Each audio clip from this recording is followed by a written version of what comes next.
Сәлем қыздар. Біз үй жағдайында пияздан жөтелге қарсы сироп дайындаймыз. Ол үшін бізге бір дана пияз, оны жақсылап теркадан өткізіп, немесе осылай майдалап турап, 3 шай қасық шекер араластырамыз. Бұл жөтелге жақсы кішкентайларға. Осылай жақсылап араластырып аламыз дағы. 1,5-2 сағатқа тұндырып қоямыз. Содан пияздан бөлініп шыққан сөлді сироп ретінде бір күнге 1-2 шай қасықтан беріп отырсаңыздар болады. 3 күн солай жасап берсеңіздер, жөтелі күшті тез қояды.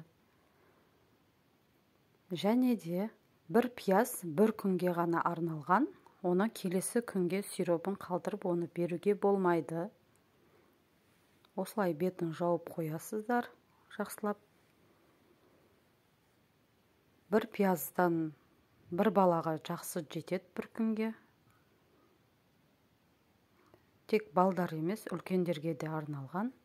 Міне осылай 1,5 сағатта осындай сөл бөлініп шығады. Осылай чайный ложкамен берсеңіздер болады.